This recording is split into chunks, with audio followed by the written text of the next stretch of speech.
What's up, everybody? Welcome back to Mile Higher Podcast, episode 172. Today we are switching it back into true crime mode. We are going to be talking about the controversial death of Michelle O'Connell. And this one is very interesting. I think you guys will have a lot of thoughts and opinions to share in the comments.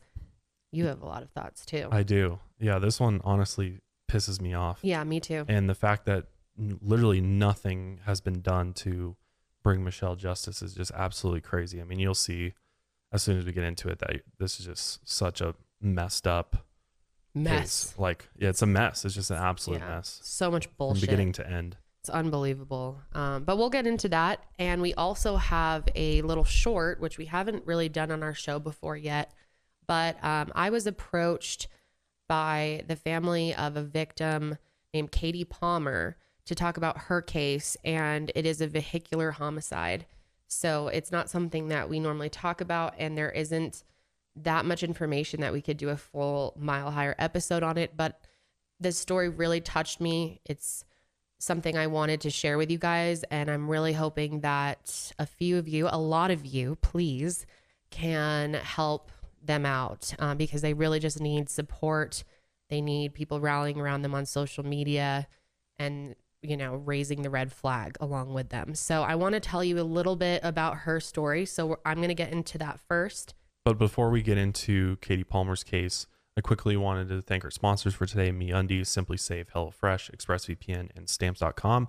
Also, just a reminder, our wellness brand, Higher Love Wellness, we have actually just lowered our prices like 10-20% on all of our products. And this is not a sale. This is permanent pricing that has just changed. Basically, we have taken on shipping and packing that we were having an outside company do before. Yeah, we got our own warehouse. We do. So with having our own warehouse space, we're able to basically hire our own staff, which happens to be friends and family, which is really cool. Yes, it's really cool. And so the discounts that we now have on shipping and packing, we're passing along those to you guys and just making our products even more affordable for you. And also there is a 10% off code for all podcast listeners of Mile Higher Media, and that is code HOMIES. So Homies. Yeah, check it out if you haven't checked out the site in a little while. The prices have dropped quite a bit, and I think, I think you'll be very happy about it. That's HOMIES. Correct. I know someone was trying to type it in homie, like HOMEY. That's not even a word. Well, who knows? I mean, you don't know if I don't know if that's even a slang term in other countries. So some of our listeners were like, homie, what the hell? So I just wanted to clarify, homies. Gotcha. Yes. Now that we've got all of that out of the way, let's talk about Katie Palmer. Yeah, so this case is extremely heartbreaking. Katie Palmer was a very loved member of her community. She was a teacher, and her students are still absolutely heartbroken to this day about what happened, and her family is all, fighting as hard as they can for justice because to this day there has been no justice for Katie Palmer. Her husband, John Palmer, has been really leading the charge for justice, and what they went through together and these moments that I'm about to describe to you are very upsetting. Like, this is really one of the saddest things I've ever heard. So this happened last year, April 21st, 2020. Katie and her husband, John normally would take walks around his neighborhood like often in the morning, early morning. And he wanted Katie to start joining him. So one morning he convinced her to go. And she actually was reluctant to go at first. She was just tired. But he was like, come on, let's do it. Let's get up. So they went up on this walk and they had no idea what was about to happen. This would be the first and last walk that Katie would join him on.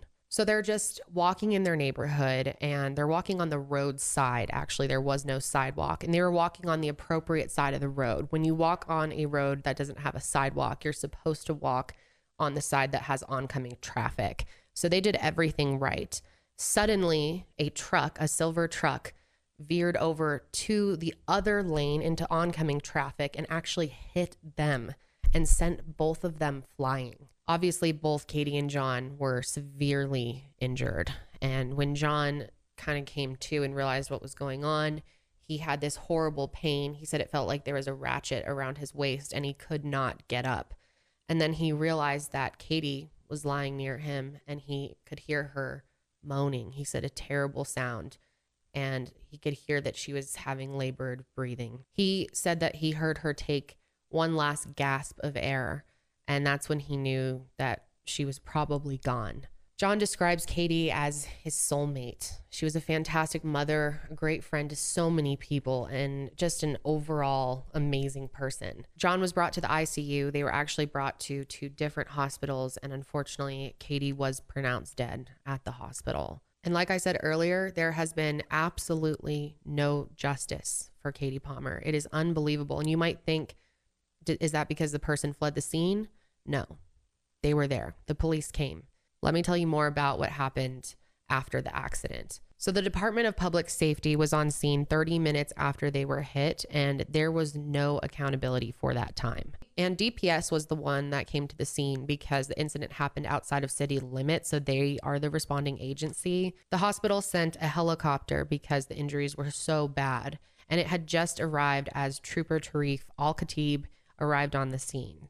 After the troopers arrived, they brought Corey Foster out of his car, and he was questioned about drinking especially. And they stated that there was a strong presence of alcohol on his breath. And Corey changed his story about how much he drank that day multiple times. At one point, he said he had up to 5 whiskeys throughout the day, and then he kept changing his story. At one point, he said the last time he drank was like 7, then it was 8, then it was 9. So there was never a straight answer. They did do a field sobriety test on him, but it was not done until 50 minutes after they had first arrived on scene for whatever reason. The Palmer family has released body cam footage of the interactions between Trooper Al-Khatib and Corey Foster on their Facebook group, and the video reveals a lot. It shows Trooper Al-Khatib conducting a field sobriety test, starting with walking a straight line and then giving Corey a horizontal gaze test. Corey struggles with it and blames it on his work boots. And Trooper Al-Khatib tells him that he understands and takes it into consideration. And he even gave Corey a breathalyzer test, but he didn't show it on his body cam. So no one has seen the actual result. He just recorded it down himself, which it's normally common to show that number. You're supposed to show as much as you can of what's going on your body cam. And the trooper actually said in the body cam footage, "Wow, you must have drank a lot last night because it's still going up from there. You're under the limit, but you still have that in your system many hours later." But he ended up concluding that Corey was not intoxicated, which is unbelievable, especially because they noted that they smelled the alcohol on his breath. So overall, the case was mishandled from the beginning. They never took enough pictures on the scene either. They failed to mark the scene properly, and they didn't question any of the first responders on the scene or even eyewitnesses that saw the incident happen. None of that was done. On Wednesday morning, John and his mother-in-law, alongside a group of Katie's supporters and loved ones, gathered outside of the Grayson County Courthouse while grand jurors decided whether or not to indict Corey Foster based on the evidence. And hours later, it was announced that the grand jury decided that they would decline to indict Corey Foster on manslaughter or criminal negligence charges stemming from the wreck. Corey said that he had been blinded by the sun, and he also talked about how it was foggy that morning and there was condensation on his windshield when the wreck occurred, so he never saw them. And what's crazy is Corey actually knew who they were. When he first hit them, he actually got out of the car and started screaming, "Oh my God, I didn't know it was you." So they made that contact. They knew each other. A few small encounters. They weren't friends or anything. And also, the jury should consist of 12 jurors. We all know that. But one ended up calling in sick and another one pardoned themselves. So they only had 10 people in the jury. John, of course, asked the courts why they were never replaced, but they failed to provide any answer. The grand jury also did not see the entire body cam footage, which does show you a lot. One of the jurors was actually friends with the assistant DA who presented the case in front of the grand jury and had been to a party with them the weekend before. And not only that, they also found out that, this is a small town, and it turns out that Trooper Al-Khatib actually knew Corey Foster. And it's alleged that they would hang out together and drink sometimes. So he should have removed himself from the case as soon as he realized Corey was involved, but he didn't do that. The The family has asked the DA to hold Trooper Al-Khatib accountable for his negligence and give Katie a fair chance at justice. The DA, Brett Smith, and John's attorney were campaigning against each other, and there is still a rivalry between them. It's unfair to Katie and her family to be stuck in between this rivalry. Their family just wants justice for Katie. They want a fair trial with the correct amount of jurors. Imagine if you lost someone. Imagine if you were in John's situation. You were walking along with the love of your life, and someone just comes out of nowhere and hits them, and nothing is done about it. Imagine how angry you would be. And it turns out that there was so many mistakes made. Breathalyzing him 50 minutes after they arrived on scene, his numbers definitely would have gone down by that point. And he was like right at the limit. There's more information on this case if you're interested on their website, which we will have linked below. The website is justiceforkatiepalmer.com. They are also very active on their Facebook group and are really encouraging anyone who wants to follow along or support them to follow it, because they might have petitions or things that they need done later on. So the more people that can follow them and support them, the better. And I know that it helps so many families with this process, and just getting that support, you know, when you're grieving is super helpful. This happened last year. So if you have any time, we know so many of you are so sweet. I'd really appreciate if you'd go give them a follow and just tell them you're thinking of them, or, you know, your thoughts on everything. And then of course they have a Twitter as well, which is at @4_Palmer. Their Facebook group is under Justice for Katie Palmer, but we will also link it below. And I would really appreciate if you guys could follow that. If you want to take it an extra mile, take it a mile higher, you can contact the Grayson County District Attorney Brett Smith at 903-813-4361, or email them at smithb@co.grayson.texas.us. We will have all that information in the description box, along with a pre-typed email that you can use kind of as a base. Feel free to change it up or add your own thoughts or write your own. And their family would be so appreciative. You know, I know all of us out there have had a teacher, at least one in our lives, that really made a difference on us. And Katie was that teacher for a lot of students. And a lot of people are really hurting in this community right now, having no justice for her.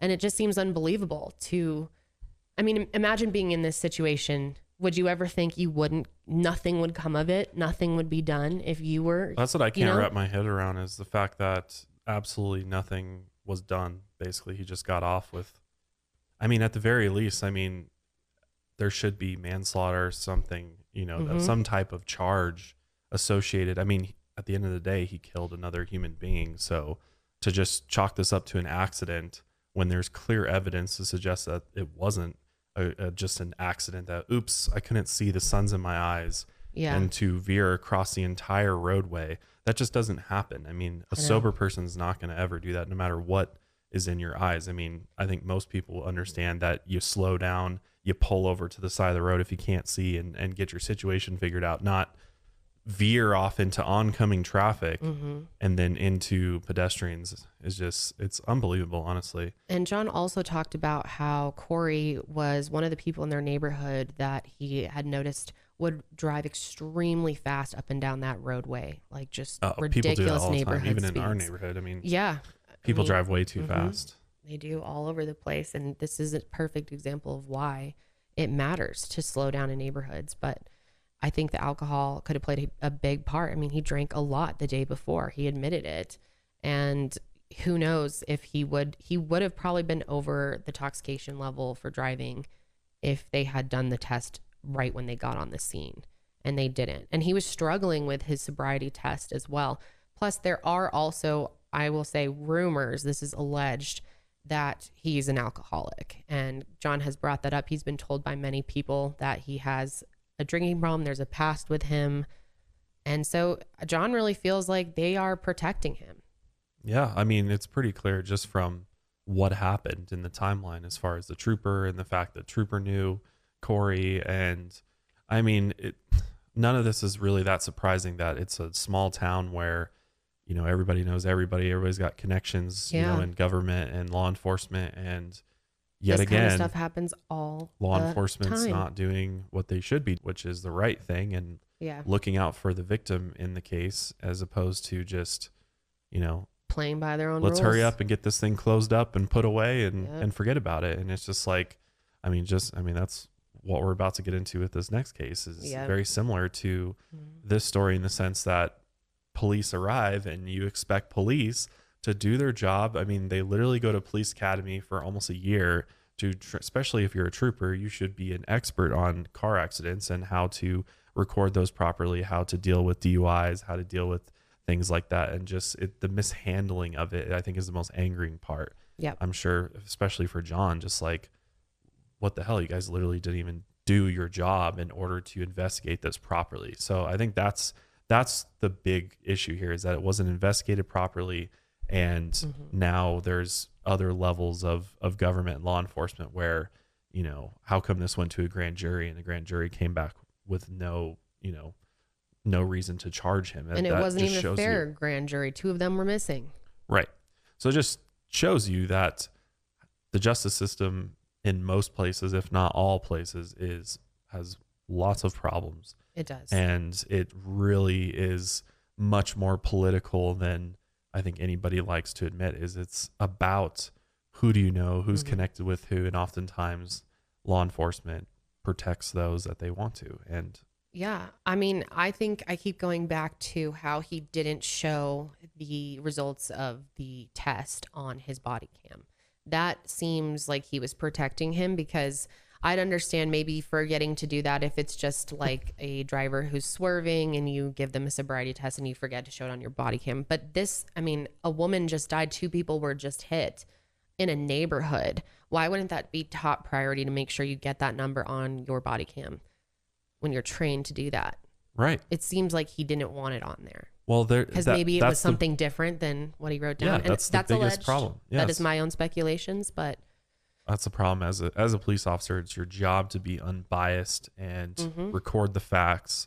That's literally what you're trained to and do. if you can't be unbiased, you need to remove yourself from the case. Right. Period. Right. And that wasn't done. And that's something that should be reported to a superior, a sergeant, or whoever should be notified that, hey, I know this individual. I don't, and it's your responsibility to do that. That's literally, you say an oath to protect and serve. And like, I feel like so many cops, like once they get into the job, they just completely forget about why they got into this in the first place and what oaths that they took. Yeah. And it becomes more about what's going to be easier for me, what's going to be easier for, this person that I know versus these random people that just had absolute tragedy strike. So yeah, it's very frustrating, and I can't even imagine what it'd be like to lose a loved one in this type of way and then have absolutely nothing be done. I know. Imagine how her children feel and how much more they will feel that pain as they grow older and really understand what that means. Angry. I mean, the anger must be. It's just terrible. So yeah,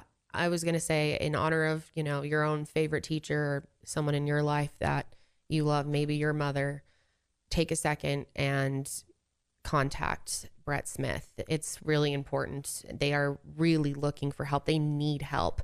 And it's fun to annoy these people, guys. Honestly, we were going to make it really easy. It's going to have, everything typed up in the description box for a quick email, and the phone call will also type up a little example conversation, but it's very, very easy to do. Don't be intimidated. And it can really go a long way. Every call truly matters. So we really appreciate anyone that takes a second to do that. And we just want to send our best to the Palmer family. I can't imagine what you guys have been through. And John, I think you're really amazing.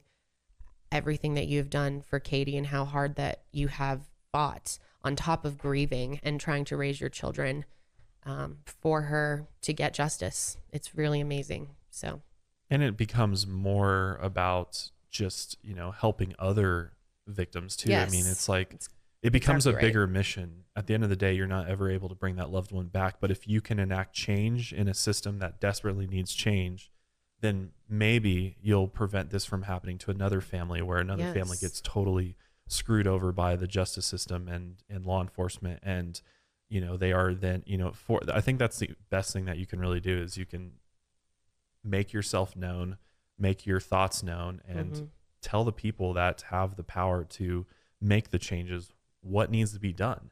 Yeah. And if those people in office, many times the people in office that are at the highest levels of law enforcement and government, if they're not doing the job that they say they're going to do, then it's time to get them the hell out of it.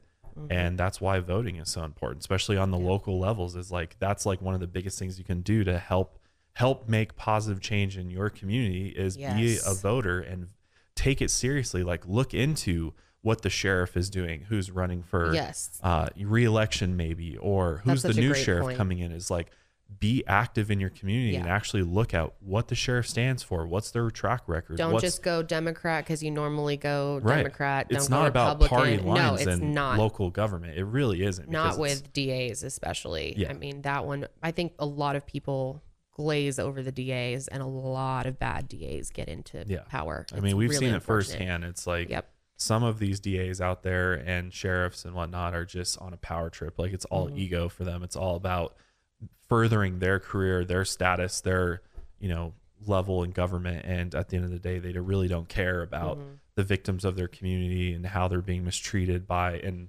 just literally law enforcement not being negligent in their responsibilities to the community. It's like crazy. Let's contact DA Brett Smith, guys. Let's let him know what we think. No, be nice, please. Actually, be very polite. That goes way further. Be professional. So please follow our email guidelines in the description. But let's help Katie's family fight for her. But let's go ahead and switch gears here and get into the absolutely insane case of Michelle O'Connell. And before we get started, I'm just going to give a trigger warning that the subject matter contained in this episode does have to deal with suicide. So just like to let people know ahead of time that is pretty common throughout it. But let's go ahead and jump into it here. So just after 11 p.m. on September 2nd, 2010, police officers in St. Augustine, Florida responded to a shots fired call at 4700 Sherlock Place. And this is a house just in a quiet residential neighborhood. And it was a signal 18 that went out, which means that a subject has been shot and it involved one of their own. Deputy Deborah Maynard was at a nearby gas station getting coffee with two other officers when they got the call. Fellow officer 23-year-old Jeremy Banks had called 911 minutes before, and he told the dispatcher he thought his girlfriend, 24-year-old Michelle O'Connell, had shot herself. I'm going to go ahead and play a clip of the 911 call now. 911. Hey! Please get someone to my house. It's 4700 Sherlock Place. Please. Please, my girlfriend, I think she just shot herself in blood everywhere, please. As you could hear on the call, Jeremy was frantic and desperate, begging for help and repeating please multiple times. He said again that Michelle shot herself with his service weapon. She wasn't breathing and there was blood everywhere. The dispatcher repeatedly asked him to calm down. Jeremy actually corrected the dispatcher twice when she called him ma'am, saying it's Mr., it's sir, which is kind of odd. But after correcting her that second time, he goes on to identify himself as Deputy Banks with the St. Johns County Sheriff's Office. And before the first officer arrived on the scene, Jeremy said for the third time on the 911 call that his girlfriend shot herself. Like, he made sure that they knew that the officers were rolling up to a suicide call. Deborah and the two other officers arrived at 11:25 p.m., and another young deputy was already there. Deputy Maynard walked into the house, and she said she could see Michelle's feet through the bedroom door, like right in the doorway. She was lying face up with her head near the bed, and she had been clearly shot in the mouth because the blood was basically running off the sides of her mouth onto the floor. Jeremy's department-issued service weapon, an HK .45 caliber pistol, was on Michelle's left side.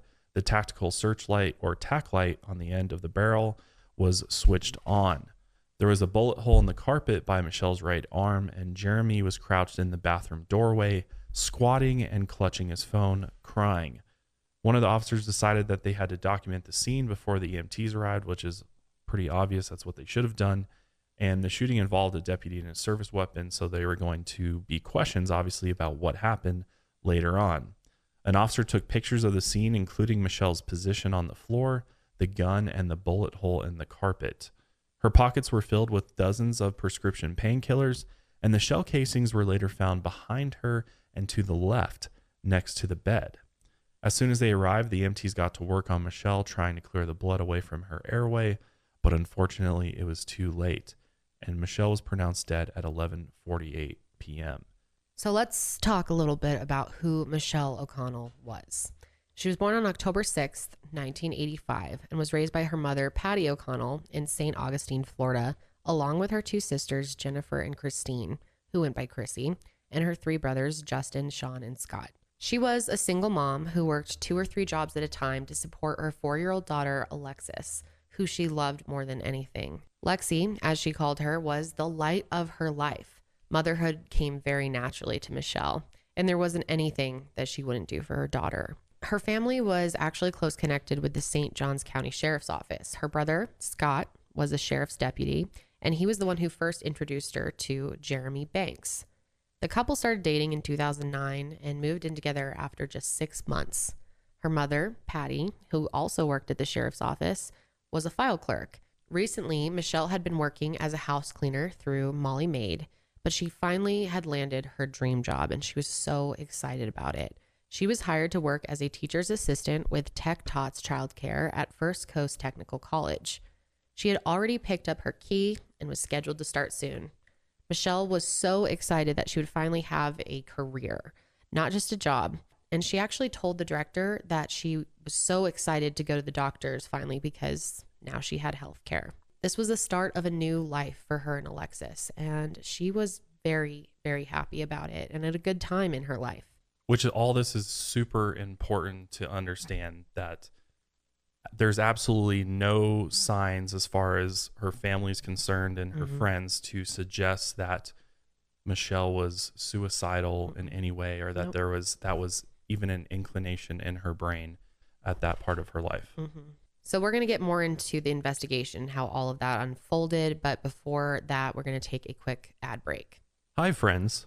MeUndies believes that comfort is about more than what's touching your skin. It's about feeling comfortable. That's why MeUndies not only uses sustainable, breathable, soft as hell fabric, but they also give you endless styles to choose from. It's total comfort inside and out.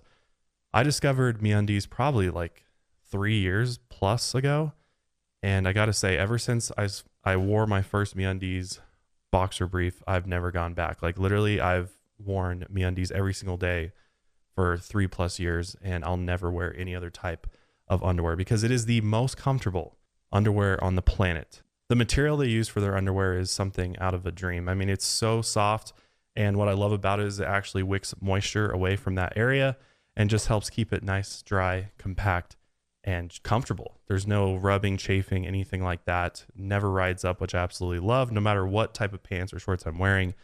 And I gotta say, it's the only underwear I'll ever wear again. What's cool about MeUndies is they have a bunch of different prints, colors, and styles. I mean, they have a style for everybody, and they have awesome, crazy prints oftentimes. Or you can just go with, basic colors, which is what I like. And they also come in a range of sizes from extra small all the way up to 4XL, which is really cool, all inclusive. So never leave your couch again with a MeUndies membership, a monthly subscription that sends new pairs right to your door. Each month, you'll choose new undies, socks, or a bralette, and pick the style and color or print that feels the most fun for you. Plus, enjoy discounted pricing, free shipping, and exclusive early access to new launches. So love your butt and get the membership. I gotta say too, MeUndies has the most comfortable loungewear on the planet. I don't know what it is, but their lounge pants are just the most comfortable things I've ever worn before, and everybody else that tries them agrees with me. MeUndies has a great offer for our listeners. For any first-time purchasers, you get 15% off and free shipping. MeUndies also has their problem-free philosophy. So if you're not satisfied with any product for any reason, they'll refund or exchange it. No caveats, no questions. To get your 15% off your first order and free shipping, go to MeUndies.com/milehigher. That's MeUndies.com/milehigher. You know what really sucks? Having to go all the way to the post office, wait in line. But you won't have to do that if you start using Stamps.com. Stamps.com brings you the same U.S. Postal and UPS shipping services right to your computer. They make it easy for small businesses to mail and ship without needing to take a trip to the post office. In fact, we use Stamps.com for our own small business, and we absolutely love using it. It makes it so much easier for us. You can print official U.S. postage and shipping labels 24/7 without having to leave your desk or buy any fancy equipment. All you need is your computer and a standard printer. Once your mail is ready, just schedule pickup or drop it off. It's that simple. Stamps.com is a no-brainer. They've saved nearly 1 million small business owners like me time and money. They offer deals that you can't get anywhere else, like up to 40% off USPS and up to 66% off UPS shipping rates. And with their Switch and Save feature, you can quickly compare carriers to find the best rates every time. So stop wasting your time going to the post office and go to Stamps.com instead. There's no risk, and with our promo code MileHigher, you get a special offer that includes a 4-week trial plus free postage and a digital scale. No long-term commitments or contracts. All you got to do is go to Stamps.com, click on the microphone at the top of the homepage, and type in MileHigher. That's Stamps.com, promo code MileHigher. When Simply Safe Home Security's founders, Chad and Eleanor Lawrence, designed their first security system in their kitchen, they did it for a very personal reason. Their friends had just had their home broken into, and they were struggling to find a security system that was simple to set up and would make them feel safe again. Simply Safe is the simplest and just overall best security system I've ever used before, and I've used several different companies, some of the larger ones out there, and absolute trash. Could not stand them. Ended up breaking my contract to switch to Simply Safe. Making people feel safe is what Simply Safe has been doing ever since that moment 15 years ago. A passion to protect people not only drives every engineering detail in its products, but it motivates every interaction with its customers. And the thing is, Simply Safe just makes it so easy. It takes about 2 minutes to customize a system on their website at simplysafe.com/milehigher, and they have highly trained security experts ready whenever you need them, whether that's during a fire, a burglary, a medical emergency, or even if you're just setting up your system, they've got your back. I think the fact that you can customize it for as large or as small of a space that you need it. So if you're in an apartment, you can get a system that is very, very affordable and simple to use, simple to set up, that will protect your living space no matter how big or small it is. So as our listener, you can save 20% off on your Simply Safe security system and get your first month free when you sign up for interactive monitoring service. Just visit simplysafe.com/milehigher to customize your system and start protecting your home and family. That's simplysafe.com/milehigher, because there is no price that you can put on safety and security. So on the night of the shooting, Deputy Deborah Maynard brought Jeremy outside while the detectives worked. She could tell that he had been drinking, and when they got outside, she said he started growling like an animal. And then he punched dents into the police car, so that's interesting.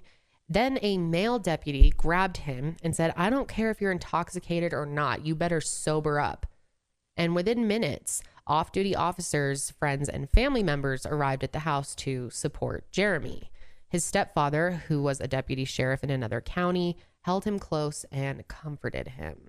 Eventually, he was taken in one of the squad cars to be interviewed about what happened, and the interview was conducted by another officer with a supervisor present, and it was recorded, so we will play that now. My motorcycle was in the garage. I was sitting on it, my head down, heard it pop, and I knew exactly what it was. Ran inside, I started screaming her name. The bedroom door was locked, and I screamed her name again. I heard it go off again for the second time. I think it's important to note that this is definitely not best practice for this type of scenario where an officer is involved in a potential crime. And rather than, separating him and properly taking him somewhere else, or even having another department, somebody that doesn't know him, question him about what happened. It's just basically somebody he works with. So, imagine, if you got in trouble at work and then, you were sent to go talk to your boss about it, who you're friends with and work with on a daily basis. Obviously it'd be different if, we're talking about a crime versus just a problem at work, but you can see where that conflict of interest is, obviously they're going to already be biased towards Jeremy because he works with them. Yeah. Or I guess you could say that if your boss was your friend or your family member, then it would create a bias situation.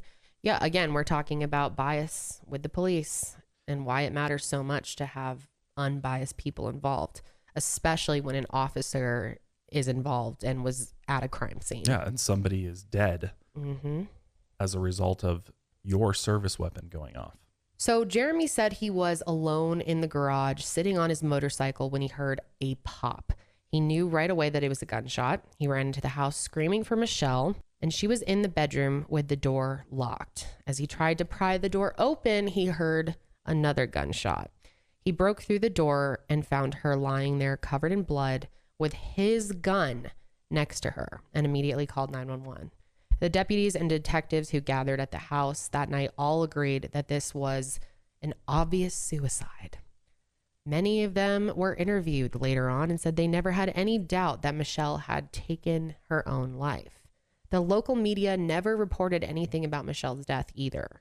There was nothing to report. It was a tragic suicide, and there was nothing more to it. Deputy Maynard and another officer were sent to inform the family. And first, they told her brother, Scott, the fellow deputy.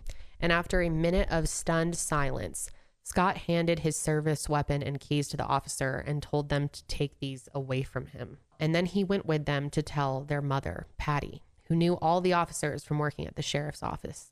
When she opened the door, she was smiling. She was happy to see them. But then they told her that Michelle had taken her own life. And right away, she didn't even believe it.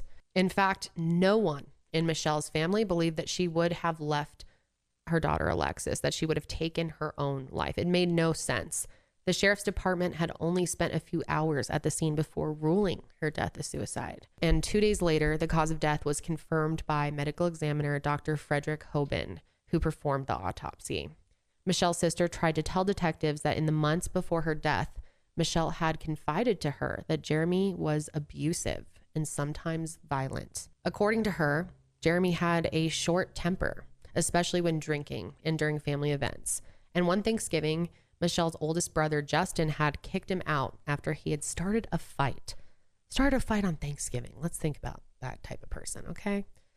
Jeremy refused to leave, but when Scott realized he had brought his service weapon to Thanksgiving dinner, he insisted that he leave. Because Jeremy was a deputy with the same department handling the case, Michelle's family wanted an outside investigation conducted by the Florida Department of Law Enforcement, the FDLE. A lieutenant met with Patty and other family members and told them that the sheriff's office was better equipped than the FDLE and assured them that they would do a much better job.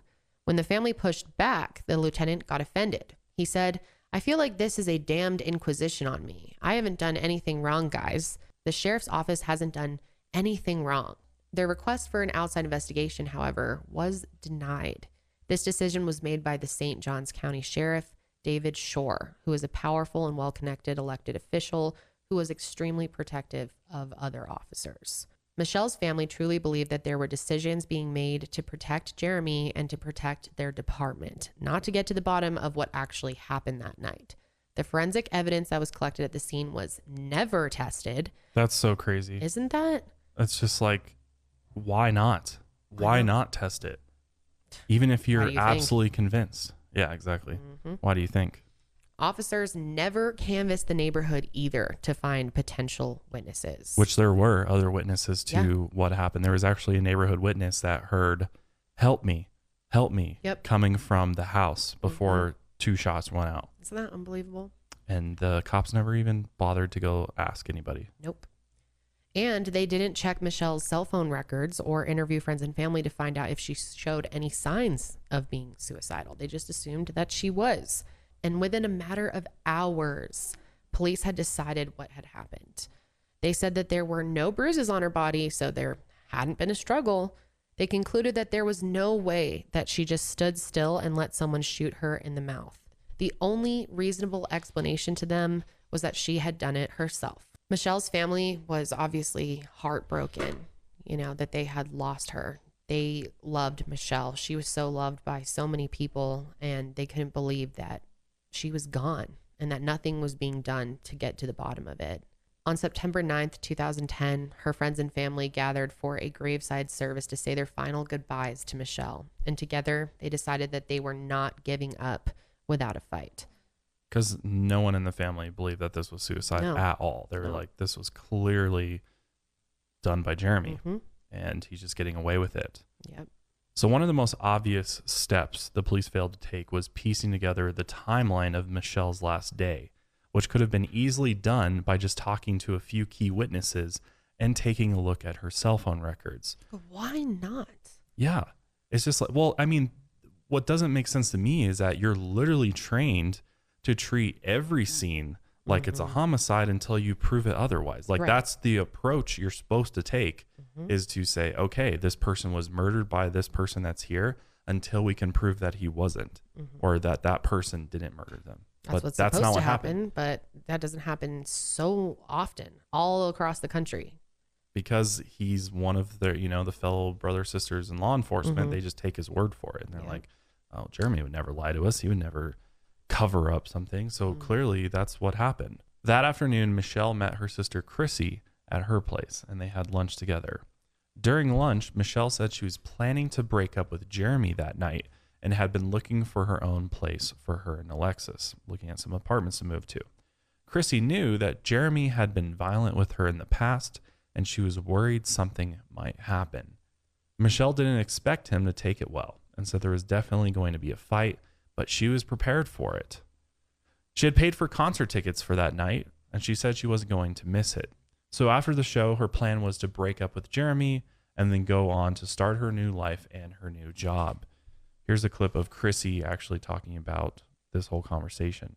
She said, in true Michelle fashion, I paid for the tickets. I'm going. I'm breaking up with him. I'm starting my life over. And, I'm more sensitive. And she said, I'll be fine. Later on, Michelle left Alexis with Chrissy and planned to pick her daughter up later. She then went to St. Augustine Amphitheater with Jeremy and her brother Sean to see the band Paramore perform. The place was packed, and while the band played, Michelle and Jeremy argued. They had started arguing before the concert, and it just never stopped.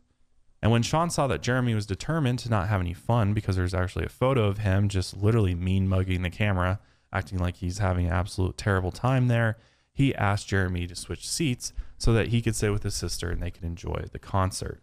Dude, look at that face. Yeah, it's honestly a scary face. Evil. Yeah. God. She's like trying to smile. Oh, that's terrible. It's just like literally setting the tone for what's going to happen later. But once she was away from Jeremy, Michelle was in a much better mood, and she and Sean enjoyed the show. During the concert, Chrissy received a series of odd texts from Michelle that said things like, promise me one thing, Lexi will be happy, that no matter what, Lexi will always be safe and loved. Chrissy was very alarmed by these texts and texted back, what's going on? I'm scared. But Michelle just answered that she would be there soon to pick up Alexis. She also texted her brother Scott, Lexi never forget. On the drive home, she broke up with Jeremy as planned. Whenever she said, I'll have my stuff out by this weekend, and I said, are we breaking up? She said, yes. I was like, all right. We were talking about it. And I raised my voice, she raised her voice, we argued. But we got to the house, we were fine. According to him, they argued in the car and things got heated. But by the time they got to the house, they had both cooled off. He stayed outside in the garage while she packed her things, and a few of his friends stopped by and stayed out there with him for about 10 to 20 minutes or so. While his friends were there, Michelle actually came out of the house to get her makeup bag from the car, but then went right back inside. After his friends left, Jeremy claimed he heard the first gunshot and rushed inside. He told the dispatcher and the officers who arrived on the scene that this was a suicide, and they all just took his word for it. And like we said earlier, Deputy Maynard was one of the first officers on the scene and has actually spoken out about how the department handled the investigation quite a bit. What's crazy is that later on, Deputy Maynard was actually fired from the St. John's Sheriff's Office for untruthfulness in a different unrelated case, claiming that the sheriff asked her to lie and she refused, which I believe her completely, because Sheriff Shore is definitely a shady character. Also, according to Deputy Maynard, every scene should be treated as a homicide until that is proven false, because that's what they're trained to do, and that the scene should have been locked down and evidence collected and tested to basically prove whether or not it was a homicide, and that the officers, in fact, should have canvassed the neighborhood looking for witnesses, and Jeremy should have been taken right to the police station to be interviewed and photographed in a controlled environment, not in the back of a squad car. Instead, he showed up at the station 12 days later to be interviewed again, officially on the record. And in the video, it's clear that he was being treated like a colleague and a friend and not a potential suspect. Here's a clip of that. Comfy spinny chair, not the suspect. I've already read the report. I know I probably shouldn't have, but I just wanted to know what was done on the other side. You know, that's only minimal.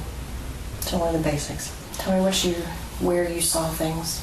At the start of the interview, he admitted that he had read the report on the case, knowing he wasn't supposed to, so he already knew everything about the investigation, which is absolutely insane that they just were like, oh, You know, he has access to the file basically on the incident that happened.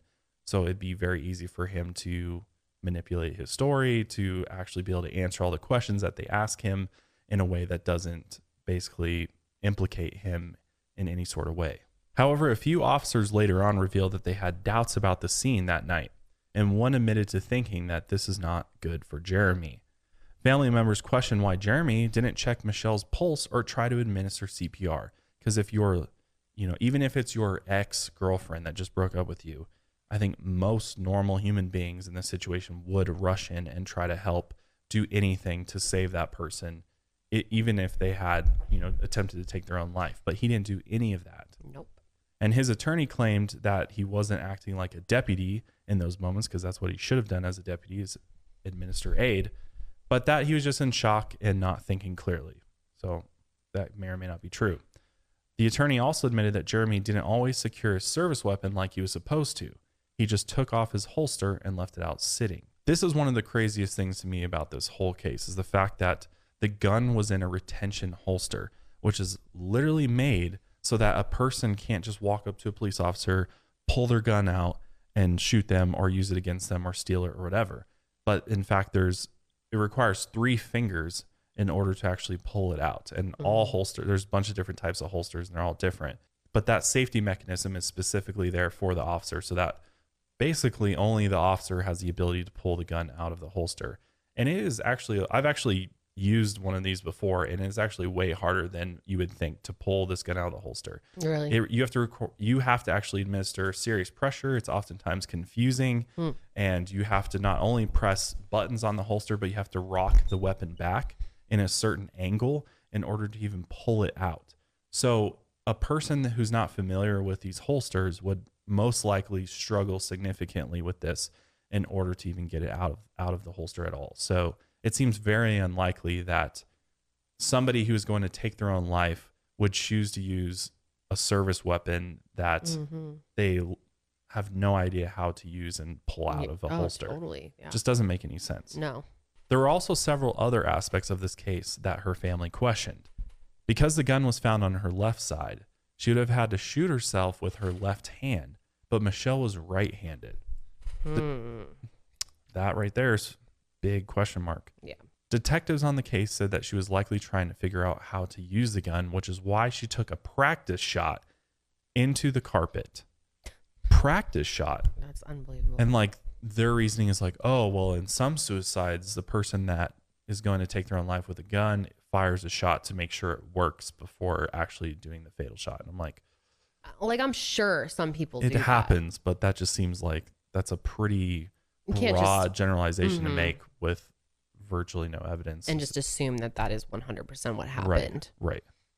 And why, it doesn't make any sense. She was just, why would she risk knowing that this is Jeremy's service weapon? I'm going to first fire off a practice shot before doing the fun. Makes no sense at all. And just the timing of it doesn't make sense. I mean, she just broke up with him. Right. And let's not forget, she's about to start this wonderful job. Why would she all of a sudden walk inside after a concert while him and his friends are outside? She doesn't know that the friends have left, and just do that? Why? None of it makes sense. No, all there's of the story. no evidence to support her doing that at all. And it just, with or without evidence, common sense just tells you that. Why would anyone do that? Just doesn't add up. Yeah, it doesn't. And this doesn't add up either. So the pill bottles found in her pockets were not hers. They were Jeremy's prescription, which were shoved in her purse. But the autopsy report shows, or the toxicology report showed, that there was no drugs in her system. So detectives said she must have made a snap decision to decide to shoot herself instead of overdosing on pills. What I think is that these pills were likely planted on Michelle to make her look like she was just crazy out of control, on the verge of suicidal. She's got maybe she pain tried pills, stealing too. his pills, and just make her look as bad as possible. Because likely. I agree with you. Yeah, That's probably what happened. Because nothing about how Michelle was acting in the weeks leading up to her death or that night pointed to someone who was planning to die at all. Again, she texted Chrissy that she would pick up Alexis soon that night. Yep. And she had plans with a friend. She was going to go hang out with her friend later that night too. And she's just going to leave her daughter? Just split-second decision, decide to take her own life? Absolutely not. An appointment book found in her car showed that she had signed up for CPR training that was scheduled to start just 2 days after her death for her new job at the daycare center. So that's very weird too. According to detectives, there was no evidence of a struggle, but Michelle had a bleeding cut over her right eye, and this was dismissed as well. Each time her family had a question about the evidence, the sheriff's department just dismissed their concerns and explained it away with their just generic reasonings for why it was a suicide, with absolutely no evidence to back it up. For 4 months, Michelle's family was rallying, protesting, posting, blogging, and doing nonstop calling to put pressure on the sheriff's office. Finally, Sheriff David Shore agreed to allow the state investigators to take another look at the case. He brought in Special Agent Rusty Rogers from the Florida Department of Law Enforcement.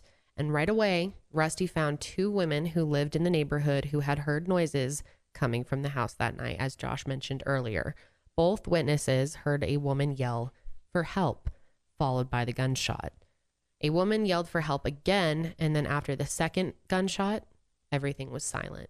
About 10 to 15 minutes later, they heard sirens, and both witnesses passed FBI-issued polygraph tests. Rusty presented his findings to Dr. Frederick Hoban in the medical examiner's office, who did Michelle's autopsy, and Frederick agreed to amend the death certificate to list homicide as the manner of death instead of suicide. But he was told by higher-ups not to file the amended death certificate. He was instructed to hold on to it while the investigation continued. So the sheriff's department brought in a new medical examiner to consult on the case, Dr. Predrag Bulik. And Bulik examined the evidence and concluded that Michelle had shot herself in the mouth while holding the gun upside down. And he said that the cut on her eye matched the arc of the tack light on top of the barrel. When she fired the gun, it jerked upward, cutting her eyelid. Meanwhile, Rusty continued his investigation into the case. He interviewed Jeremy, and a child protection employee interviewed now 5-year-old Alexis. And during Alexis's interview, she actually said that Jeremy is a bad person because he fought with her mom. He would jump on her and hit her. Her mom would yell for him to stop, but he wouldn't stop. According to Jeremy, he had never hit Michelle. He said that he had only ever put his hands on her once to restrain her while she lunged at him. So Rusty got a crime scene reconstructionist with 4 decades of experience to conduct a test to see if Michelle could have shot herself based on where the shell casings landed. And the test concluded that in an open field, based on the results, it was determined that someone else had to have shot her. However, the sheriff's office dismissed the test because it was done outside without any variables at the scene, like the walls, the ceiling, or the furniture. So a special prosecutor was assigned to the case to go over all the investigations and the opinions of the consulted experts. After his review, Michelle's family was called in for a meeting and told that there wasn't enough evidence to charge Jeremy Banks with homicide. The state attorney was not going to be taking this case to a grand jury. Her family said that this was the second worst day of their lives after the day that Michelle had died. And her brother Scott was so angry that he screamed at the state attorney and allegedly threatened to blow up the sheriff's office. And this outburst ended up getting him fired. But I totally understand the anger. I would probably do the same thing. Oh, yeah. Michelle's case was officially closed in early 2012. Sheriff David Shore wrote a 152-page review that praised his officers and the department's work and harshly criticized the Florida Department of Law Enforcement and Rusty Rogers, which that is just so ironic. Jeremy responded by filing a lawsuit against Rusty and the FDLE for violating his civil rights, claiming they manipulated evidence and testing to fit their narrative that he killed Michelle. Well, then 2020 came along and they did some testing of their own to see if he was right about what actually happened. They brought in a forensic scientist and a professor from Penn State University and created an exact replica of the room where Michelle died in an indoor shooting range. The location of the shell casings is mainly dependent on the position of the gun when it's fired, as well as the trajectory is dictated by the laws of physics. The sheriff's office had concluded that Michelle was lying on the floor when she shot herself and held the gun upside down, which makes no sense. The professor conducted the test 3 times, assuming she was lying down, sitting up, and kneeling, taking 10 shots for each position. For all 30 shots, the shell casings ejected toward the right, the opposite of where they were found. Because of the physics of the way the gun is designed, the professor explained that there was no way the casings could have landed behind her and to the left. The sheriff had explained this away by saying one of the first responders must have just kicked them. Doesn't this remind you of Kurt Cobain? It does. A lot. You know? And they said the same thing. Maybe they were kicked by the sheriffs or the Why the people on hell? scene. That would be just so stupid. That would be a literal mistake by them to do that. But yeah, in his case too, all the bullets landed on the incorrect side when they tested. Versus if somebody was standing in front of the person when they shot it, where right. would the casings go? They go the way that they were found.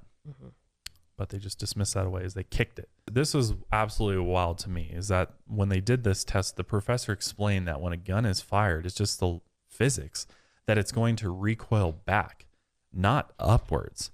Right. So there was no way that she could have shot herself upside down with the gun upside down and the tack light then cut her eye in the way that it did. No, it doesn't make any sense. How can a professional get away with saying something so obviously untrue? I don't know. It honestly blew my mind. I was like, really? Yeah, that's Have you ever really seen a gun crazy. go off? It's called recoil for a reason. It goes backwards away from whatever it's shooting at.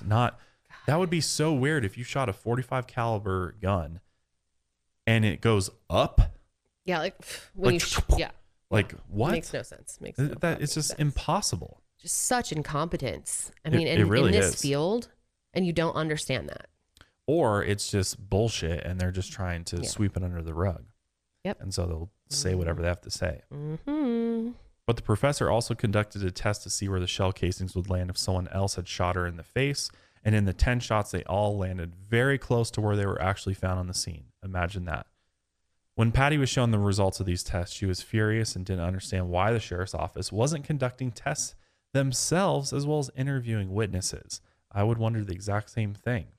In 2014, a new witness came forward, a bar owner named Danny Harmon. And Danny claimed that Jeremy had come to his bar the night after Michelle had died. Jeremy had said that all Michelle ever did was put him down. So he was moving on with his life and wasn't going to let her hold him back anymore. His attorney denied that he went to the bar that night or ever spoke to the owner about Michelle. Jeremy has also claimed that this case has ruined his life, describing neighbors screaming murderer at his house in the middle of the night. Oh, boo. I know. Maybe it's because you're a fucking murderer. Seriously, maybe don't murder somebody. 3 years after Michelle died, her brother Scott ended up taking Jeremy's side. He now believes that the conclusion of the initial investigation was correct, and Michelle died by suicide. Like Jeremy, Scott also filed a lawsuit against Rusty Rogers and the FDLE for misleading him about the case and making him turn against his coworker and friend, Jeremy Banks. After Scott's outburst that got him fired from the department, Rusty had allegedly reported him to the sheriff's office as a possible active shooter, which directly led to his dismissal. Rusty had already been investigated by the state attorney on a criminal complaint for how he treated Scott, but no charges were filed. He was also cleared of wrongdoing by the FDLE Internal Affairs investigation, but it was noted that his work in this case was substandard. Sheriff David Shore eventually reinstated Scott as a deputy in the department, and in 2017, Scott was arrested and charged with domestic battery for punching his wife in the face. And according to her, he had been going through periods of being verbally and physically abusive since 2011. So since taking Jeremy's side, Scott has been estranged from his mother and the rest of his siblings who still strongly believe that Michelle was murdered. Isn't that such a strange turn of events? It really is. It's crazy. I did not expect that from Scott. God, that's horrible. I know. Well, it seems like he's got a lot in common with Jeremy. Oh, man. And just the type of person that he is. Really sad. But let's get into some of the recent developments that are happening with this case, as well as just the aftermath of the whole thing. But before we do, we're going to take one more break. We'll be right back. So we've talked about it many times, but you guys know that we absolutely love HelloFresh. It is the best service. It makes your life so much easier, and it's just so delicious. We're coming up on fall, which can be a busy time, but HelloFresh recipes save you time that you'd otherwise spend meal planning, shopping, and shopping. So you can get back to what matters. HelloFresh's family-friendly menu is a big win for back-to-school season with easy, delicious recipes for drama-free dinners. The fall harvest is officially on with HelloFresh. You can count on seasonal recipes like pumpkin cinnamon rolls, Friendsgiving ready sides, as well as high quality ingredients that travel from the farm to your front door in less than a week. And it's a better value. HelloFresh is over 30% cheaper than shopping at grocery stores with pre-portioned ingredients so that you won't spend any money on excess food that will just end up going in the trash. HelloFresh offers the flexibility that you need to easily customize your order on the app within minutes.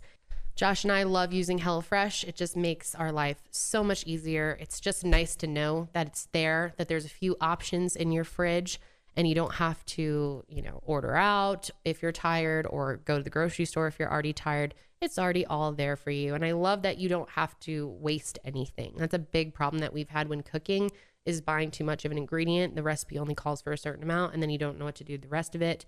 Can't stay good, so you just end up throwing it out. So if you want to check it out, go to HelloFresh.com/milehigher14 and use code milehigher14 for up to 14 free meals, including free shipping. That's HelloFresh.com/milehigher14 with code milehigher14 for up to 14 free meals, and that includes free shipping. HelloFresh, America's #1 meal kit. In this ever-changing world of technology, there is always going to be people that are going to try to exploit that technology, such as hackers. Hackers are actually everywhere, and they can access your devices from anywhere. But if you're somebody that goes to local coffee shops, maybe you travel a lot, you stay in hotels, or you just use public Wi-Fi, if you're not using a VPN service, then your data is at risk. This means that somebody that's on the same public Wi-Fi can literally snoop on what you're doing on your computer. They can capture your usernames and passwords for things like your bank accounts, credit cards, or social media accounts. I mean, that's like the #1 way that hackers actually get your login information and actually access those websites, is people that are using public Wi-Fi without a VPN service. So the VPN that I absolutely love and have been using for several years now is ExpressVPN. I love ExpressVPN because it is super, super simple to use, and it works on all of your devices. Computer, phone, laptop, TV, whatever you need, they've got you covered. So for example, when I'm traveling or I stay at a hotel and I'm accessing the public Wi-Fi, I always make sure I connect to ExpressVPN prior to actually logging into any websites or anything like that. Because what ExpressVPN does is it creates a secure tunnel for all of my internet traffic. It's almost impossible to penetrate that tunnel and steal any data. So all of my information is safe while I'm accessing a public Wi-Fi network. You can also use ExpressVPN to change the location of where you're browsing from. So say you're watching Netflix in America, you can use ExpressVPN to connect to a server in Canada or the UK. And then once you're connected to that and you reload Netflix, you'll then be presented with all of Netflix's content in that particular country, which is just an added benefit of using a VPN. Why use ExpressVPN over other VPNs? Well, they've got blazing fast speeds. You can stream in HD with zero buffering, which is actually really, really nice. It's compatible with all your devices and keeps all your data secure. So be smart and secure your data, and also get access to more out of your streaming services, not just a fraction of their content. Get your money's worth at expressvpn.com/milehigher, and don't forget to use our link at expressvpn.com/milehigher to get an extra 3 months of ExpressVPN for free. So during the state's investigation into Michelle's case, her mother, Patty, asked for permission to exhume her daughter's body. And she was granted permission, but then never heard about it again, and nothing ever happened. So in 2016, their family decided they would take matters into their own hands and start the process themselves. They had Michelle's body exhumed, and then they commissioned for a second autopsy by Dr. William Anderson, who's a forensic pathologist and former deputy chief medical examiner for Orange County, Florida, who had conducted between 8,000 and 9,000 autopsies in his career. Wow. And when he looked at an x-ray from the initial autopsy, he was shocked by what he saw. It turns out Michelle's jawbone had been fractured, and it was in 2 pieces. The family had been told that she had no other injuries. Dr. Hoban knew about the fracture when he did the first autopsy. It was impossible to miss, but he only included it in his field notes, not the official report. Just complete negligence. The force of a gunshot wound to the head can cause mandibular separation. Dr. Anderson explained that if that were the case, her teeth, gums, and the floor of her mouth and other soft tissue would have been severely damaged, but none of them had any damage at all. There was a question of why there were no bruises outside of her jaw if she had been hit, but he said that in his experience, if a person dies very soon after an injury like this, there's often not bruising. And this new update about Dr. Anderson's findings actually made national headlines. According to Dr. Anderson, he said that there was just a hole in her tongue and there was no other damage to her mouth. So basically the other medical examiner, Dr. Hoban, he said that it was actually the gunshot that actually split the jaw. And the fact that he didn't put on the official report just screams to me that, this was a part of a cover up of some kind to kind of leave this off the radar, because he knows, he's a medical examiner. He has the same education as Dr. Anderson, that in this case, that's likely not what happened. It was likely a hit to the jaw prior to the shot being done that in fact broke her jaw into two, which the speculation around that was perhaps Jeremy may have hit her with his fist prior to shooting her, or actually just hit her with the butt of his gun prior to shooting her. That would have caused the jaw to actually split. It would also explain how he was able to get her lying down on the floor as well. Right. If you hit her hard enough, you're going to knock her out. And so perhaps that's what happened, is he knocked her out in some way, and that's what separated her jaw into two. And then that's also how she ended up lying on the floor, which would also explain why a bullet would have gone, if a bullet was shot down, would have gone right through her tongue. Right. Yeah, that makes complete sense. So after this new information came out and they had made headlines, even made it on GMA, this really pissed off Sheriff David Shore. And he responded by attacking their family. He claimed that they were paying someone to author the report, but this wasn't true at all. Actually, all the work that was being done by Dr. Anderson was pro bono. In his statement, David said, molesting Michelle from her place of rest using some freelance type of approach is beyond unconventional. It was reprehensible. That is the most offensive statement Yeah, a you're sheriff could reprehensible, ever dude. make. Molesting Michelle. So the fact that her family wanted to exhume her body, he's saying is molesting Michelle. Isn't that sick? That is just Because they want justice for her and they Yeah. want to know the truth. because of you, asshole. Like what kind of even statement? That's such Seriously, a what vulgar terminology to use as a professional? Like how inappropriate. Nobody should ever say something like that. But for that to come from the top of the law enforcement in this area. This isn't just hearsay either. He said this to someone. This is a statement he put out to the public. Right. And then to basically take shots at Dr. Anderson and call him freelance type, when this guy has done 8,000 to 9,000 autopsies. He literally was a medical examiner for Orange County, Florida. Like, what? That doesn't even make sense. That's just somebody who's upset that people are coming after him, and he's just mad that the family's stirring stuff up because he's just trying to sweep it all under the rug and move on. Yeah, it's disgusting. So Jeremy has maintained his innocence and has repeatedly denied hurting Michelle that night that she died, or ever. He's never been charged with a crime, and he kept his job as a deputy. That's right. In 2017, both medical examiners, Dr. Frederick Hoban and Dr. Predrag Bulick, were reprimanded for mishandling various aspects of the case. Dr. Hoban was reprimanded for never filing the amended death certificate and for taking it home with him, as well as for leaving the fractured jawbone out of the official autopsy report. Dr. Bulick was reprimanded for showing the autopsy photos to unauthorized people. Great work, men. Really good.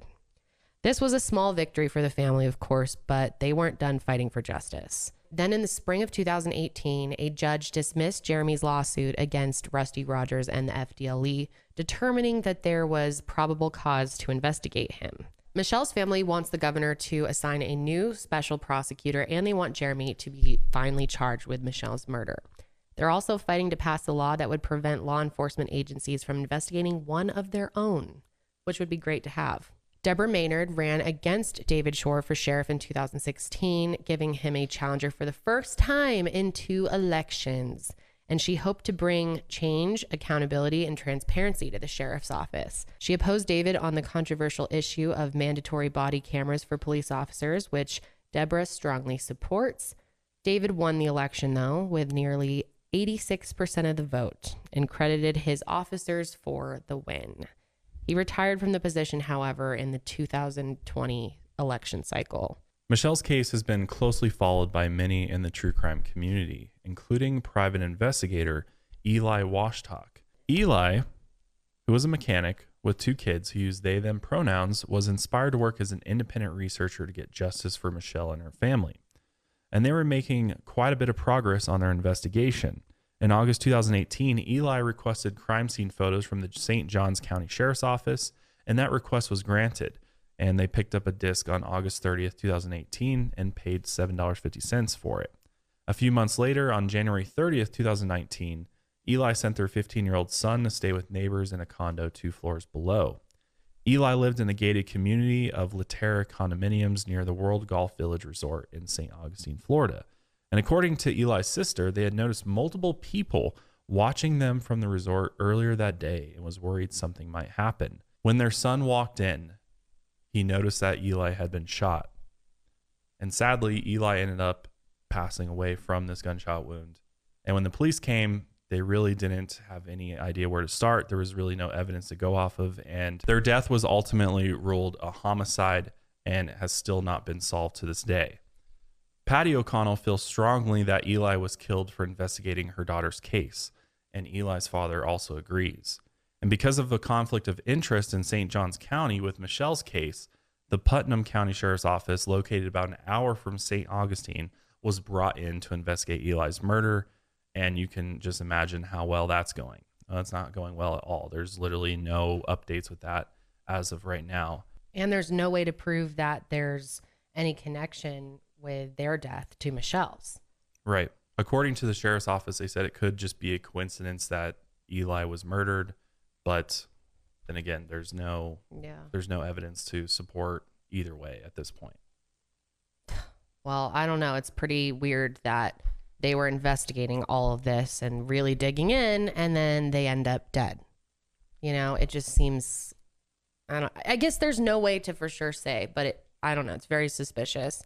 And there's actually on Discovery Plus, Josh and I watched it the other night. I can't remember I know, I'm looking at it's called like Citizen something, the show. Citizen PI. Citizen PI. It's on Discovery Plus, and basically there's these 2 amateur sleuths that just love true crime, really passionate about it, want to get justice for Michelle. Looking for a case to do a podcast on. Right, exactly. They did their first season of their podcast on Michelle's case. Javier Leyva and John Taylor.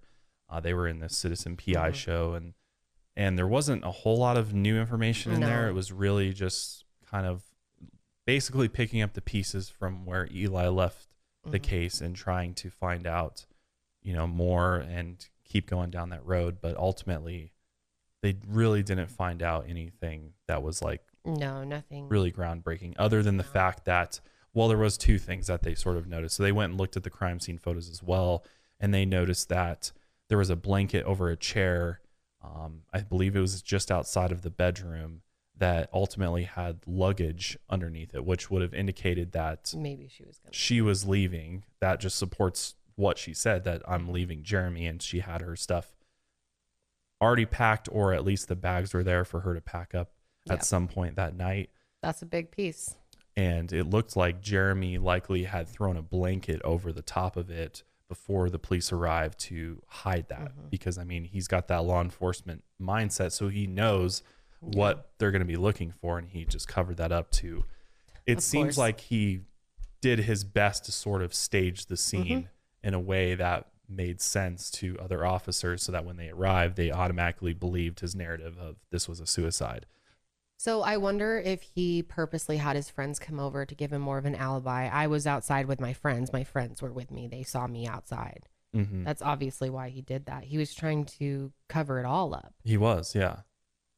And these guys also found another picture that just was completely glazed over of a shirt with blood on it that just nobody ever said anything about. And the shirt is in a completely different area from where Michelle was. It's far enough away that, and it's enough blood on it, saturated blood on it, that it would have had to have been used to blot something, or at least that's what I think based on the photo. But nobody ever asserted how this much blood got on this shirt that is just randomly off to the side, and Jeremy is away from her and didn't touch her at all, so he claims. So It's just so frustrating when you think about it. You know, if this happened in any other county and maybe if he wasn't a sheriff, would this have shaken out differently? Would things... Oh, yeah. I mean, it totally would have, It right? would have been handled way differently. It's so frustrating. And when you think about how the night played out, it all makes total sense. From the fighting at the concert, you see that picture of him. Look at his eyes.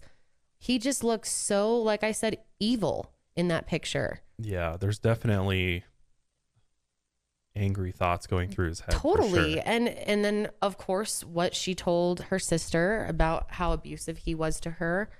Come on. He knew she was leaving. That was it. She made it clear she was done with his ass. And he had that mindset of, if I can't have you, no one can. So I'm going to take your life before you can even leave. And he probably had his friends over, unless they lied about even being there. But yeah, I doubt it. I think he brought them there as an alibi. Yeah, he did. I mean, he clearly had this like planned. I mean, I don't think this was necessarily like a spur of the moment. I think he knew that this was coming. And I think based on their conversations that he figured that this was probably going to be the end tonight. Yep.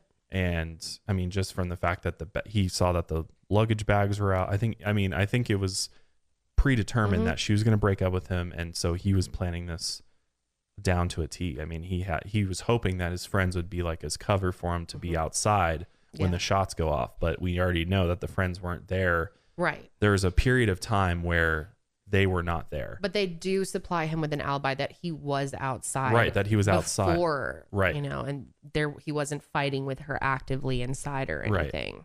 But I think the neighbor that bared witness to hearing her yell out, "Help me," and then the one shot and then another shot. Yeah. I think that's pretty telling too. I mean, that's how many huge. people, I mean, that just seems very unlikely for somebody who's going to take their own life to be yelling, "Help me, help me," before two shots rang out. I mean, and then the whole jaw thing. I mean, to me, it seems pretty clear that he most likely knocked her to the floor prior to then basically executing her, which is just so terrible. And then the worst part about this is this guy is literally patrolling the streets of St. Johns County right now. Isn't that unbelievable? 10 years later. If you live in this area, you might get pulled over by this guy. Yeah, this guy's literally most likely a murderer. Allegedly. You know, obviously we can't prove anything, but I think you can look at the evidence and make up your own mind about the truth of what really happened to Michelle O'Connell. I mean, it doesn't take a rocket scientist to figure this one out. No, but apparently the police can't do it. No, and I think at the end of the day, it comes down to, first of all, the sheriffs have way too much power, and you know, especially county environments, and just their power over, you know, everybody from the prosecutor's office all the way to even who sits on the grand jury. I mean, our justice system is set up so that it's, you know, supposed to be a fair for everybody, right? You're supposed to have this fair trial. Everybody's got their fair shot in court. And that's really all that Michelle's family wants, is they just want to see him have his day in court. Yeah. And have the evidence presented, all of it. Bring in the witnesses. Let a jury decide. Because I think if you presented everything we just talked about in this episode to an unbiased grand jury, I think you would most likely get an indictment. Especially if they could, you know, I doubt they can use the data from 2020's experiment, but if they could conduct something similar and present data like that about the shell casings, I think that would. Somebody on the law enforcement side should have done a test. I mean, they did their test if she was holding the gun on herself upside down, and that was the only sort of test they did, where the medical examiner was like, "Oh yeah, this is how it was done," but it literally makes no sense. And a medical examiner is not going to be an expert on how a gun works. Why is he giving the demonstration? It should be somebody who's got the knowledge and experience with weapons to know how they work. And that's just what blows my mind, is that I know there's not a doubt in any of their minds deep down that this was not done by Jeremy. And in fact, it's about covering up and protecting their own. I mean, that's what they do. And we've seen it in so many cases where. So that's really the culture that's set. Like, you protect your own. Yeah. So do they ever set anything about you will also hold each other accountable? Is that part of it? It's a double standard. That's the thing about it, is it's very hypocritical, because what they teach you in academy is totally different from what's actually happening on a day-to-day basis in many police departments and sheriff's departments across the country, is that it's like you are in this brotherhood, sisterhood with all these officers, and at the end of the day, the number one thing that trumps everything else is that you protect a fellow officer. You always make sure you and your fellow officers go home every night, and that's it. And literally, Deputy Maynard even said that literally they're telling you that if you see another officer do something wrong, don't say anything about it. Like that's what superiors were telling him. So that's the problem with the police departments, is that for every good officer, there seems to be a few bad apples in there that are just not doing it the right way and not upholding the oath that you're sworn to when you become a law enforcement officer. I mean, the amount of power that you carry is immense. And the fact that everybody's not held to that standard, and that it really comes top down too. If your sheriff is setting the tone that this stuff's okay and that we protect our own and stuff, that gives your officers the idea and feeling that, oh, if I mess up, my boss has got my back. So if I do something wrong, and there's officers that plant evidence on people. I mean, there's so many problems. And now thankfully stuff's getting caught on video, and we're starting to really see the reality of policing, and it's in a really, really bad place. I think the reason why there's so many unsolved cases and there's so many just no movement on cases is because of sloppy police work and sloppy police leadership. Really. And just to be clear, you're not saying all police officers, of course. There are departments out there that are really setting a great example. Good officers, and I've met many great people who are in it for the right reason and really do care about what they're doing. And there's obviously officers that give their life to stop mass shooters. There's officers that jump in the line of fire. That is what the job is. That's what it should be about, is protecting and serving at whatever cost, where you are literally, you take an oath to protect the citizens of wherever you're serving to the point where you would take a bullet for them. Yeah.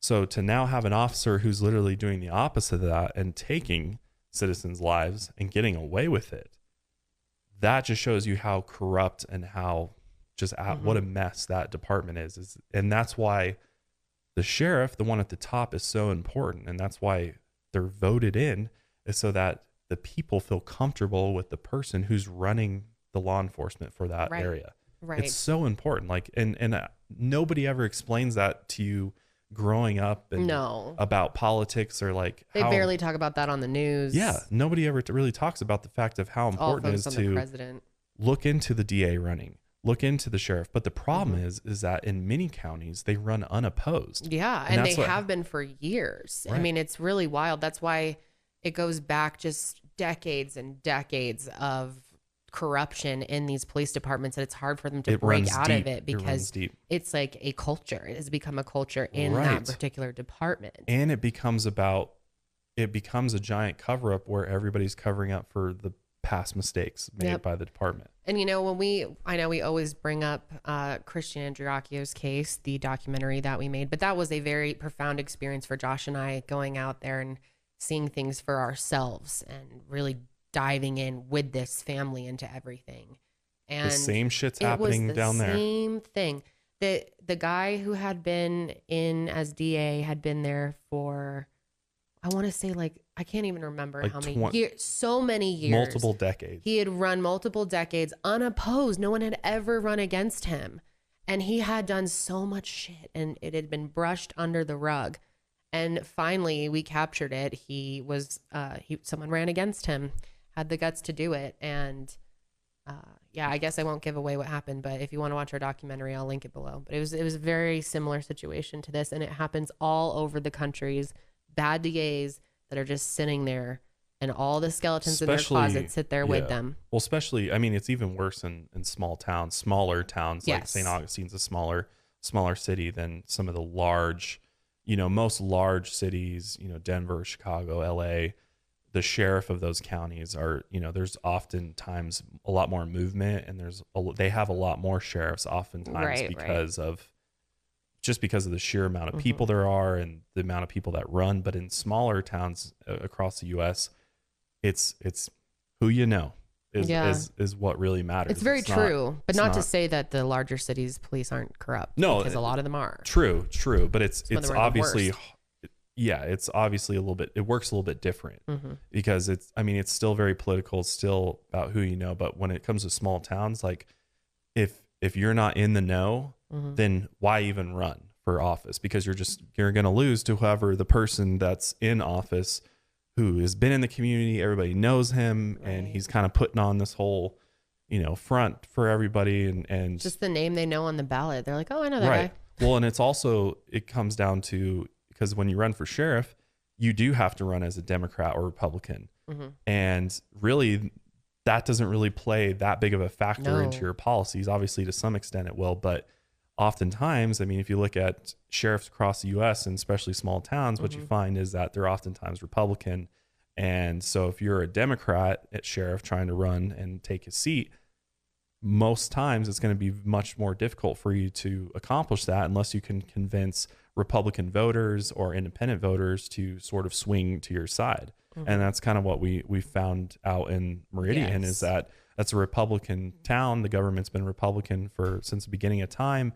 And so most people just vote with, they're just going to go R down the board without even researching the candidate, is what you're saying. Right. So a voter in that county is going to get their ballot, and it's just names and RRD next to it. And so most voters, because they're not taught any different and there's no information on the policies, they don't care enough to Republican, or Democrat, even though Democrat, they have no idea that this person hasn't prosecuted several murders and is, crimes going through the roof, and they're letting all these people walk and whatnot. So there's bad Democratic DAs too out there. I just want to we're not just ragging on Republicans. No, it's Josh was just using that as an example. They're all bad. A lot of them. Not they're not all bad, but it doesn't matter the political sides. affiliation. It's just I'm just saying it if you look at data, you look at small towns, oftentimes it's going to be Republican. It is, that's just statistics about the United States. Is like rural communities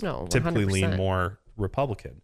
And what do we see is we see a lot of problems in small towns. There's endless cases, dude. Endless. There's a podcast literally called like Small Town Murders or something. Like there's one that just literally focuses on the bullshit of the southern small towns, because it's just so they just do things a different way. It's just kind of like they still have this Wild West mentality of like, this is how it's always been, so we're not going to change it. But people are getting screwed over and cases are going unsolved. Same thing in Texas with the county that we talked about earlier, Grayson County. Right. And Katie Palmer's case, which, by the way, don't forget to follow our call to action listed in the description box for Katie's case. And we will put any information as far as social media you can follow for Michelle O'Connell as well. And any other petitions that are active, we'll look and see what's going on. So that you guys can take some action there too, if possible. I'm just not sure what they have out there at this point, because it's already been investigated by the state, that literally it's going to take the governor getting involved to really have any movement with this, which is just so sad. Because this is just so clear. And the fact that Jeremy had his whole lawsuit and stuff, like, like basically he's kind of like in the clear as of right now. Like that's what's crazy. Bullshit. He's in the clear. He's still working as a sheriff's deputy, which is absolutely insane and scary. It also makes you think of what other deputies or police officers out there are criminals literally working as law enforcement officers. It's just wild. I'm sure there are some out there, but hopefully and again, not I don't want to many. make it sound like we're just ragging on the police and we hate the police, because that's not the case. I think police have their role. I think that they are required for our society to remain intact, but I also think that they need to step it up. Yeah, we have big some time. serious fucking We have issues. major problems. Almost, you guys know, if you watch this show, it's like almost every case on my channel. You go back to it over and over and over again. And it's like some of it is not even like the officer's faults necessarily. It comes back to training. It comes back to who's teaching them what they learn. Are they learning are they learning what to do in a situation where you get a call to a scene that is a suicide? What do you do as an officer to investigate that? Are you securing the scene properly? Are they making sure they're actually following protocols after an incident happens? Is there follow-up? And that's what's happening too, is there's just not enough oversight from a higher level watching over what officers are doing. And that's what it comes down to, is the amount of freedom that they have. Even with body cameras, there's still problems because officers can turn them off, on, you know, they can choose not to show, they can the manipulate their body toxicology and stuff to make, so it's not a foolproof solution to holding officers accountable.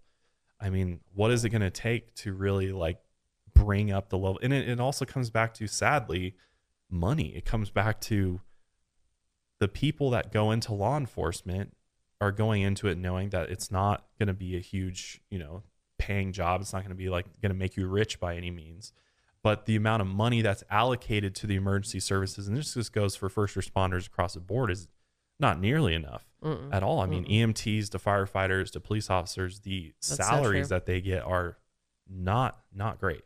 And I think if we were to, I think one way to elevate the quality of the officers, especially on the police side, is if you made it more lucrative job opportunity. You pay more.